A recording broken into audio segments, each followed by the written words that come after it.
You probably remember the first time the power went out on you for more than a few minutes. I do.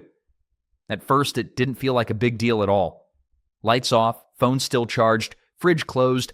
Honestly, it almost felt like a forced break. I remember thinking, okay, this is annoying, but we're fine, and for a while, you are fine. That's the funny part. Power outages don't fail immediately. They lull you into thinking nothing important has actually changed. You check your phone, you light a candle, you tell yourself it'll be back soon. I've done that exact thing more than once. But then time starts stacking up. Your phone battery drops faster than you expect. The house gets colder or hotter in ways you can't ignore. Food becomes a question instead of a given. And you start realizing how many small systems were quietly working in the background so you didn't have to think. So here's what I want to do. Let's walk through the first 48 hours without power. Not the dramatic version, but the real one. What actually matters? What really doesn't? And why this always feels harder than you expect, even when nothing serious has gone wrong. The first 30 minutes after the power goes out are deceptively calm. That's when you're most likely to waste time doing things that feel useful, but really aren't. I've done it. You probably have too. Standing there refreshing your phone, checking the outage map like it's going to suddenly tell you something different than it did 5 minutes ago. Here's the thing. The first half hour isn't about comfort. It's about preventing secondary problems. Stuff that breaks because the power went out, not stuff that breaks during it. One of the first things I learned the hard way was about surge damage. Years ago, during a winter outage, the power came back on suddenly in the middle of the night. Everything seemed fine at first. Lights came back, heat kicked on, no drama. Then the next morning, I tried to turn on my PC. Nothing. The LCD monitor was dead. The power supply was gone too. No pop, no smoke, no warning, just dead hardware. Since then, unplugging sensitive electronics has become automatic for me. It's boring, it feels unnecessary in the moment, but it's one of those things where future you either thanks you or pays for it. And once you've lost a screen and a power supply for no good reason, you don't forget that lesson. The next thing you want to know is how big the outage actually is. Not because it changes what you do immediately, but because it changes how you think. Is it just your unit, your building, the block? I remember knocking on a neighbor's door once, feeling a little awkward about it, only to realize their power was fine. That told me more in 30 seconds than any app ever did. And then there's the part people tend to overlook until it's suddenly urgent: medical dependencies. If you or someone with you relies on powered equipment, this is not something you figure out later. I've watched people wait, hoping the power would come back, only to realize hours later they should have made a call or relocated early. That delay turns a manageable situation into a stressful one fast. One small trick I always use now is leaving a single interior light switched on. It sounds silly, but it matters. When power finally comes back, especially if it's daytime, you know instantly. No guessing. No walking around flipping switches. So in the first 30 minutes, you're not solving everything. You're just stopping the situation from getting worse. That's the theme you'll keep seeing. The goal isn't to fix the outage. It's to avoid stacking problems you didn't need to have in the first place. The first day without power is when food and water quietly split into two very different problems. Food feels urgent. Water doesn't. And that difference gets people into trouble. You usually notice food first because it's visible. You open the fridge, you stare at it. I've done that thing where you just stand there a little too long. Mentally inventorying shelves like that somehow helps. But every time you open that door, you're spending cold you can't get back. The fridge doesn't care that you're just checking. It's losing ground either way. Water, on the other hand, feels invisible until it suddenly isn't. I used to live in an area where water shortages were common. Not emergencies, just unreliable supply. Sometimes pressure would drop, sometimes it would disappear for hours, and once you live through that a few times, you stop assuming water will always be there. I got into the habit of keeping my water tank full all the time. Not because something dramatic was happening, but because running out once was enough. That habit changes how you think during a power outage. Because here's the thing people don't realize right away. Water problems often lag behind power problems. If you're on city water, you might still have pressure at first. Toilets flush, taps work. Everything feels normal. And that's exactly when people waste water without noticing. Extra hand washing, rinsing dishes, brushing teeth like nothing's changed. If you're on a well, it's more obvious. No power means no pump. You learn fast. But if you're not, the delay is what gets you. You assume water will keep coming until it doesn't. That's why the first 24 hours aren't about rationing in a dramatic sense. They're about separating types of water. Drinking water is sacred. Everything else is negotiable. When I lived with inconsistent supply, I learned that early. You don't use clean drinking water for things that don't need it. You don't mix those purposes. Once you do, you lose control fast. Food works the same way. You're not trying to eat normally. You're trying to avoid waste and sickness. That means eating perishables first, but only within safe limits. Milk that's been sitting warm too long isn't probably fine. It's a gamble you don't need to take. Leftovers that smell off aren't worth proving a point over. The first 24 hours are about preservation, not optimization. You're not maximizing comfort. You're minimizing problems, keeping doors closed. Keeping water uses intentional, making small, boring decisions that don't feel heroic but absolutely matter later, because by the time you feel low on food or water, you're already behind. And this is one of those situations where being slightly cautious early saves you from being very uncomfortable later. Temperature is one of those things you don't really think about until it starts drifting away from normal. And when the power goes out, that drift is slow enough to mess with you mentally. You keep thinking it'll stabilize. It doesn't. Here's the mistake I see people make, and I've made it myself. You try to fight the temperature like you normally would. You move around more than you should. You keep checking the thermostat even though you already know it's useless. You're mentally resisting the idea that the room is just going to be warmer or colder than you want.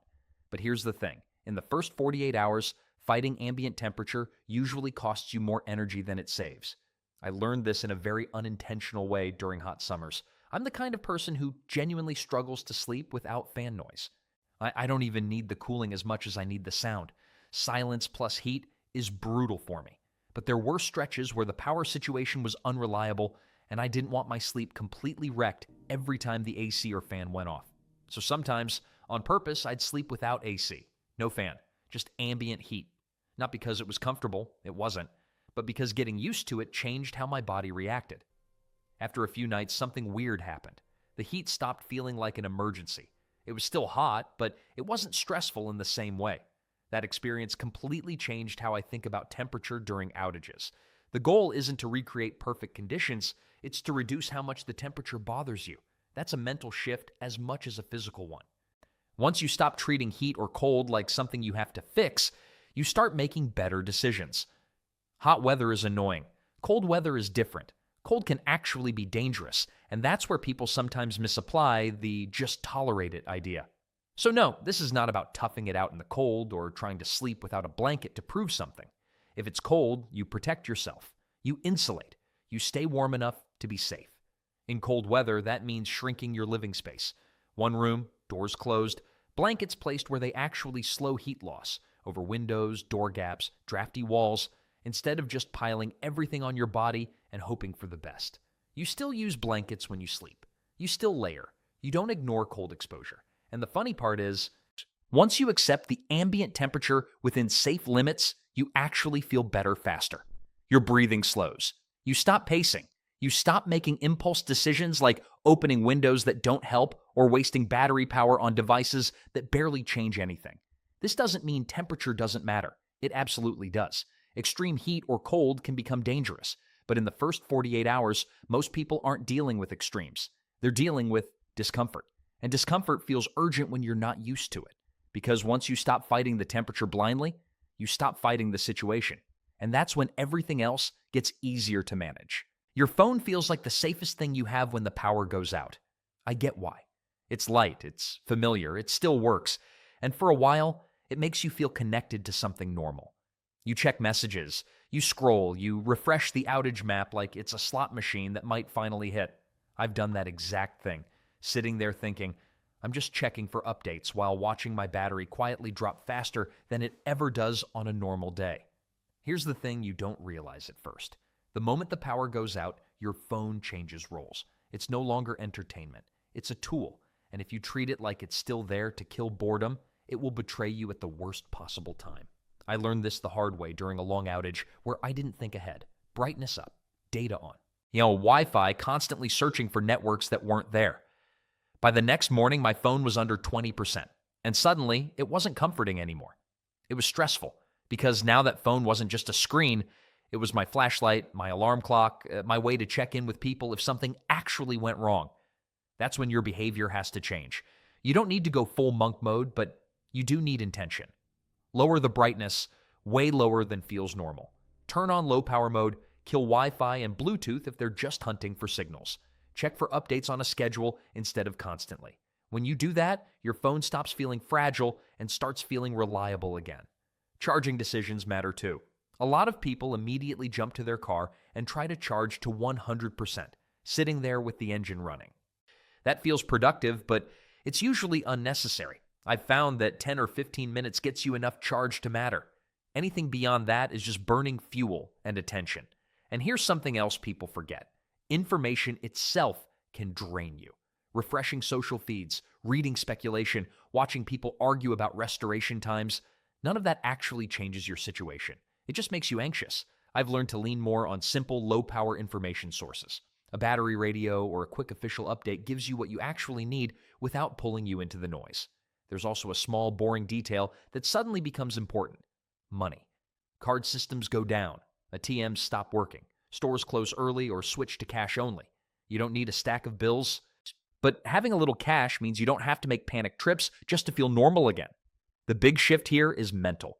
Once you accept that communication is about function, not comfort, everything smooths out. You stop reacting. You stop chasing updates. You start conserving without feeling deprived. Because the goal in the first 48 hours isn't to stay entertained. It's to stay reachable, aware, and calm.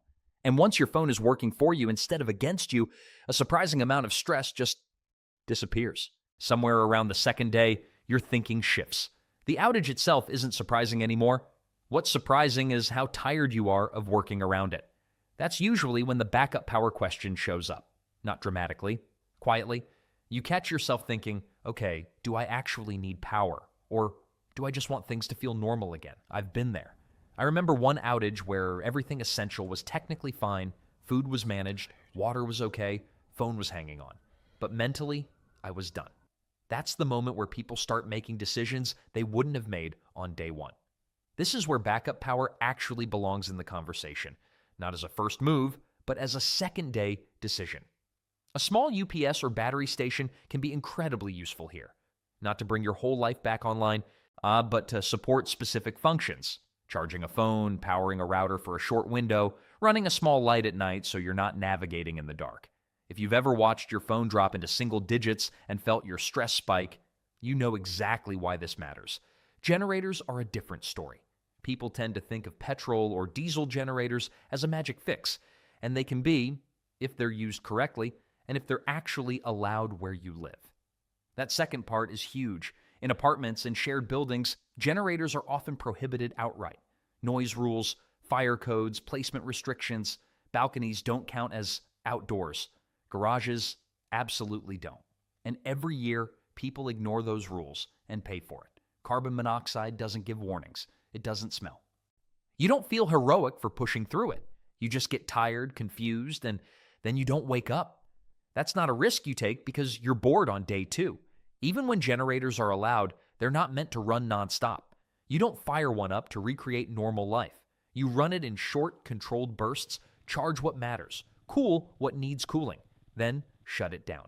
The goal is stress reduction, not convenience. Here's the mistake people make at this stage. They treat backup power as a comfort solution instead of a risk management tool. They want lights everywhere, screens back on, fans running constantly. And that's how small risks stack into big ones. If you can get through 48 hours without backup power, you're already doing well. Backup power becomes useful when something crosses from uncomfortable into unsafe. Medical needs, extreme temperatures, communication loss. That's the line. And this is where knowing your local rules ahead of time matters. Not during the outage, not when you're tired, before any of this happens. Because a generator you're not legally allowed to run isn't a backup plan. It's just dead weight and bad decisions waiting to happen. By day two, clarity matters more than capability. You don't need more power, you need fewer problems. And the right backup decision does exactly that. Quietly, safely, and without trying to turn an outage into normal life again. If you zoom out for a second, the pattern here is pretty simple. The first 48 hours without power usually aren't dangerous. They're disorienting.